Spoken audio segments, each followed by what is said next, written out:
পটলের সিজনে পটলের এই রেসিপি একবার খেলে বারবার কিন্তু খেতে ইচ্ছে করবে। নমস্কার বন্ধুরা, রূপা সিম্পল অ্যান্ড ডেলি লাইফে আপনাদের সবাইকে অনেক অনেক স্বাগত। আজ তৈরি করেছি ঠাকুরবাড়ি স্পেশাল চাল পটল বা পটলের পোলাও। দুর্দান্ত লোভনীয় কিন্তু এই রেসিপি, একবার তৈরি করলেই প্রায় দিনই বাড়ির লোক কিন্তু খেতে চাইবে। এই চাল পটলের রেসিপিটা কিন্তু শুধুই খাওয়া হয়ে যাবে, এতটাই সুন্দরের স্বাদ। তাহলে বন্ধুরা সঙ্গে থেকে দেখে নিন কিভাবে আমি তৈরি করেছি একদম ঝুরঝুরে এই রেসিপি। যদি ভালো লাগে ভিডিও শেষে অবশ্যই একটা লাইক আর ছোট্ট কমেন্ট করে জানিয়ে যাবেন কেমন হয়েছে আজকের এই লোভনীয় রেসিপি। চাল পটল রেসিপির জন্য দেখুন বন্ধুরা, এখানে আমি এক বাটি চাল ভালো করে, গোবিন্দভোগ চাল, এটা ভালো করে ধুয়ে পরিষ্কার করে আমি একটা ছাঁকনির মধ্যে জল ঝরাতে দিয়ে দিয়েছি। আর এখানে আমি 6-7টা পটলের খোসা ছাড়িয়ে নিয়েছি, একটু খোসা এইভাবে রেখে রেখে কেটেছি। আপনারা কিন্তু চাইলে পুরো একদম পরিষ্কার করেও কাটতে পারেন পটলটা। এবার যেটা করব, পটলগুলোকে আমি এইভাবে দুদিক কিন্তু ফাটাইনি, শুধু এটা ছাড়ানো আছে, একটু কাঁচি দিয়ে এরকম হালকা হালকা করে এইভাবে 2-3টে করে একটু এইভাবে করে নেব দু সাইড দিয়ে, যাতে এইগুলো পটলগুলোর ভেতরে তেল মশলাটা ঢোকে। হালকা হাতে এগুলো করে নিতে হবে। সব কটা পটলকেই কিন্তু আমি এইভাবে করে নেব। আর খেয়াল রাখতে হবে পটলগুলো যেন, যে সাদা পটল একটা পাওয়া যায় না বাজারে, সেই সাদা পটল হয়, আর পটলগুলো যেন খুব কচি নরম হয়, দানাযুক্ত পটল যাতে না হয়। এইভাবে পটলগুলোকে কিন্তু আমি দু সাইডে চাকু দিয়ে দিয়ে সব কটা পটলকে করে নেব। পটলগুলোকে কিন্তু সব কটা এইভাবে আমি ছুরি দিয়ে কেটে রেডি করে নিয়েছি। এইবার আমি প্যান গরম হলে দিয়ে দিচ্ছি কিছুটা পরিমাণ রাইস ব্র্যান অয়েল। এই রেসিপিটা কিন্তু চাইলে আপনারা পুরোটাই কিন্তু ঘি দিয়ে করতে পারেন। আমি কিন্তু তেল ব্যবহার করছি, ঘিও দেব অল্প পরিমাণ। তেল গরম হলে আমি পটলগুলো ভেজে নেব।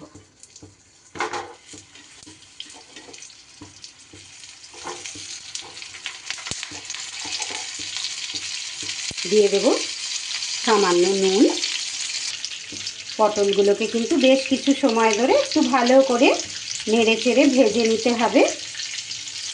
পটলের সিজনে এই চাল পটল বা পটলের পোলাও এই রেসিপি খাবো না, এটা তো হতেই পারে না।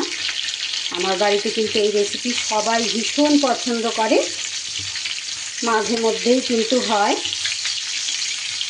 বিশেষ করে নিরামিষ দিনে খুবই ভালো লাগে।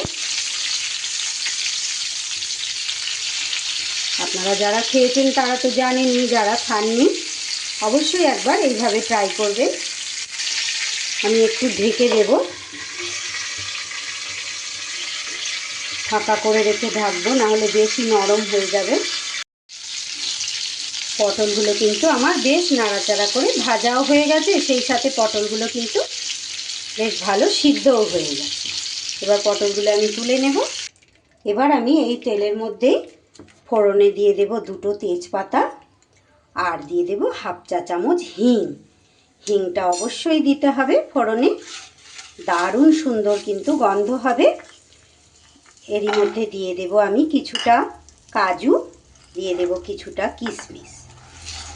কাজু আর কিশমিশটা একটু নাড়াচাড়া করে নিতে হবে।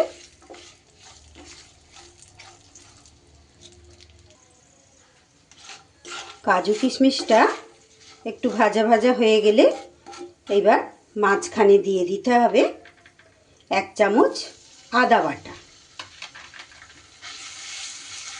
আদা বাটাটা কিন্তু তেলের মধ্যে দিলে ছেটকাতে পারে, একটু সাবধানেই দিতে হবে, গ্যাস কমিয়ে নিয়ে। খুব ভালো করে নাড়াচাড়া করে নিতে হবে। এইবার আদার কাঁচা গন্ধ চলে গেলে দিয়ে দিতে হবে জল ঝরানো চালগুলো। চালগুলো কিন্তু একদম জল ঝরে বেশ শুকনো হয়ে গেছে।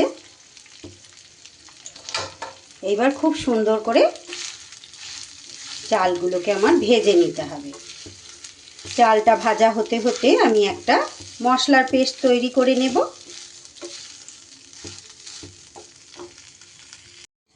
মশলা তৈরির জন্য মিক্সির বাটিতে দিয়ে দিচ্ছি আমি 2টো শুকনো লঙ্কা, দিয়ে দিচ্ছি একটা তেজপাতা।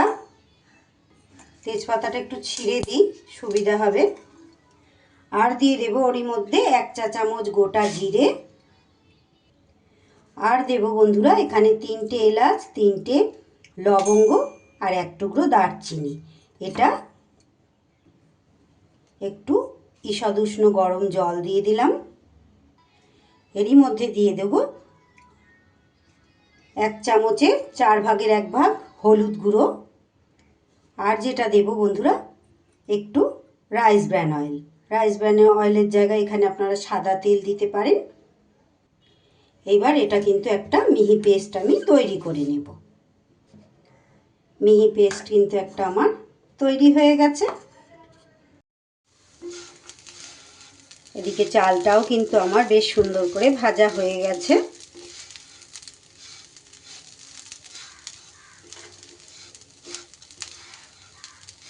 খুব ভালো করে কিন্তু চালটা ভেজে নিতে হবে। আর দারুণ সুন্দর কিন্তু একটা গন্ধ বেরিয়েছে বন্ধুরা। হিং আছে, সেই সাথে আদা বাটা, সেই সাথে গোবিন্দভোগ চাল, তেজপাতা, সব কিছুর সংমিশ্রণে একটা দারুণ সুন্দর গন্ধ বেরিয়েছে।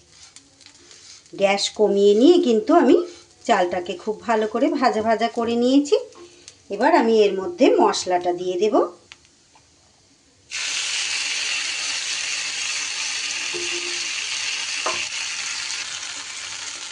মশলাটা দিয়েও কিন্তু বেশ কিছু সময় চালটা মশলার সাথে কষিয়ে নিতে হবে। মশলাটা দেওয়ার পর আরও সুন্দর একটা সুগন্ধ বেরিয়েছে। সব কিছু একদম মিলে মিশে। এবার আমি এই পর্যায়ে ভেজে রাখা পটলটাও দিয়ে দেব। দিয়ে দেব পরিমাণ মতো নুন। নুনটা চোখের আন্দাজেই দিচ্ছি আমি। পটল ভাজায় কিন্তু নুন আমার দেয়া ছিল তেলের মধ্যে। সব কিছু খুব ভালো করে মিশিয়ে নেব। এতক্ষণ পর্যন্ত কিন্তু আমি ঘি ব্যবহার করিনি। এইবার আমি 1 টেবিল চামচের মতো ঘি এখানে অ্যাড করে দিলাম।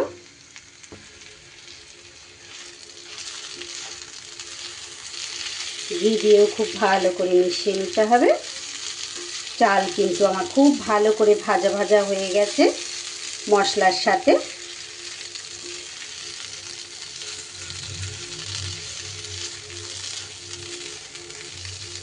গ্যাসের স্টিম কিন্তু কমিয়ে নিয়েই আমি তখন থেকে এই কষানোর কাজটা করছি। এবার আমি এই পর্যায়ে দিয়ে দেব জল।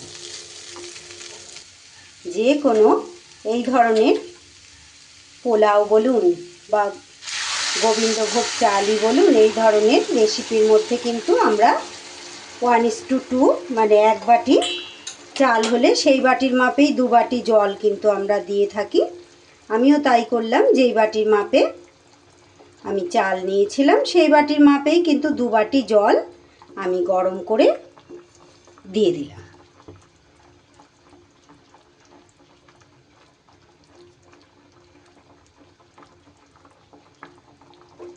এবার আমি এটা ঢাকা চাপা দিয়ে সিদ্ধ হতে দেব। 5 থেকে 7 মিনিট পর ফিরে আসছি। ফিরে এলাম আমি 6 মিনিট পর। দেখুন কতটা সুন্দর হয়েছে।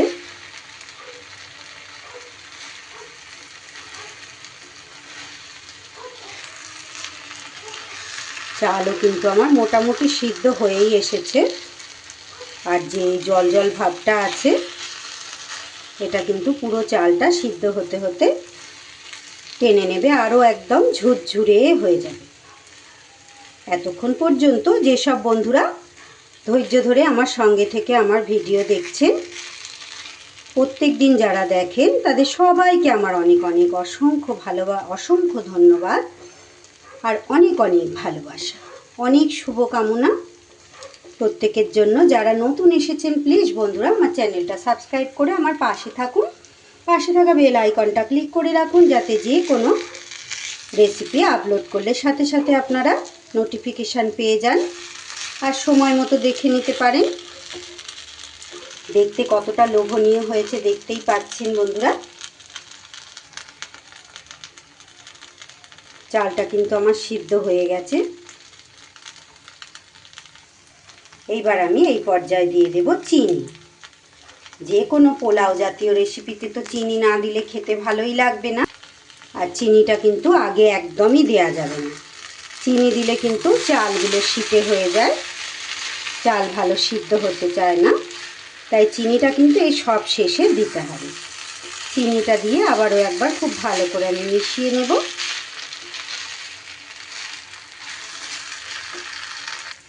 চিনি কিন্তু খুব সুন্দর করে আমি মিশিয়ে নিয়েছি, যাতে পটল ভেঙে না যায় সেইভাবে হালকা হাতে কিন্তু নাড়তে হবে। আমি 3টে কাঁচা লঙ্কা কিন্তু না চিড়ে আমি দিয়ে দিলাম, শুধুমাত্র সুন্দর একটা গন্ধ হওয়ার জন্য।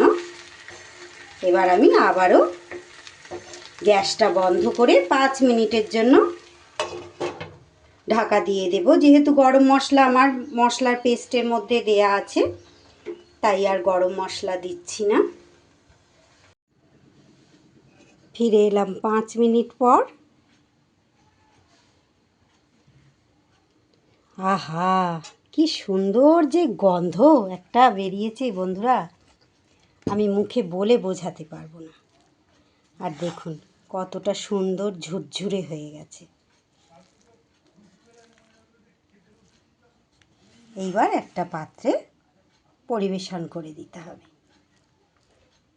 এটা আরও কিছু সময় পর কিন্তু আরও একদম রাইসটা ঝুরঝুরে হয়ে যাবে। দেখুন বন্ধুরা, আমি কিন্তু প্লেটে একটা সার্ভ করে দিয়েছি। কতটা লোভনীয় দেখতে লাগছে, দুর্দান্ত স্বাদ হয়। তাহলে আমার আজকের এই ঠাকুরবাড়ি স্পেশাল চাল পটল বা পটলের পোলাওয়ের রেসিপি আপনাদের কেমন লাগলো অবশ্যই কিন্তু একটা ছোট্ট কমেন্ট করে জানাবেন। ভালো লাগলে বন্ধুদের সাথে শেয়ার করে দেবেন। আর হ্যাঁ বন্ধুরা, যারা এতটা সময় ধৈর্য ধরে আমার ভিডিও দেখলেন অবশ্যই কিন্তু একটা লাইক দিয়ে যাবেন।